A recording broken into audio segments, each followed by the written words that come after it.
Cadbury's cultural, I don't know what. This is a model I've probably developed very early on. I think the first time I explained it to David Stamp. So when you live in the west of Bath, UK, so there is this old train track behind the house, Homely Park West, I think, or was it Homely Park East? So you could not only kind of get blackberries there in autumn, after we had kind of like extracted all the green tomatoes and made them into chutney. We worked on the berries. But if you continue that old train track that was then a walk in a bicycle way towards Bristol, on the way there, you would then at some point see in the horizon a brick building, I guess 3 floors high. And then that was in the mid-90s. It was still a functioning Cadbury.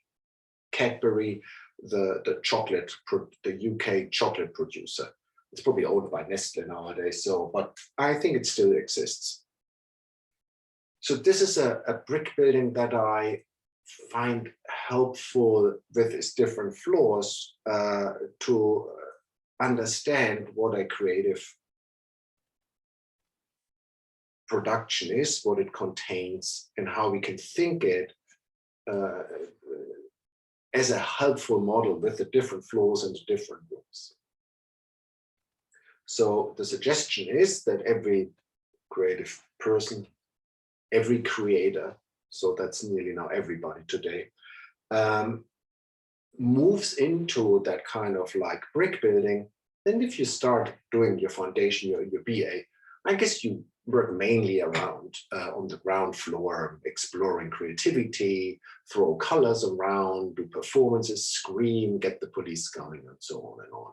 But over the years, you will actually find it helpful to not only move to the second floor to get a bit of perspective on what you're doing, but you will probably have also different kind of rooms that are helpful, for example, to welcome guests, but also to do your administration.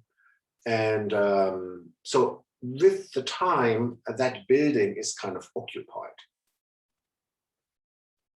And let's assume the management sits on the top floor and to oversees the relationship of all the different floors, speaks to the design management, to the logistics, and once in a while goes even back down to a ground floor and wondering why suddenly everything is green and not colorful anymore. Yeah, so that's the model I'm calling the cultural company, the Cadbury house.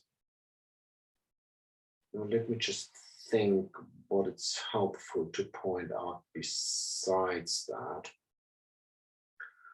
Introduce that role in education, so you extend and more also your understanding of that you by complicating the relationships, you also strategize your thinking.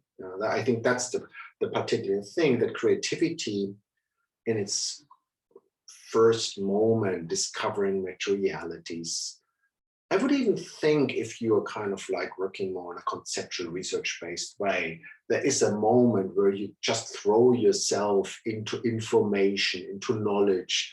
You meet the gardener, the people that are kind of like engaged with the field of your interest. But at some point you then move up and try to distinct and find a sort of understanding that has a level of abstraction. It looks back and reflects on things. And then back again, the curatorial responsibility, I will explain it in another presentation. The curatorial zone or the responsibility that needs to take care of, I would say that is also a little office somewhere in the building, maybe not too far, maybe on the way from the staircase from top management down to the production, because I think it's a kind of a crucial part that, as I said, we'll discuss later. So that's it so far. Yeah. Hey, Do.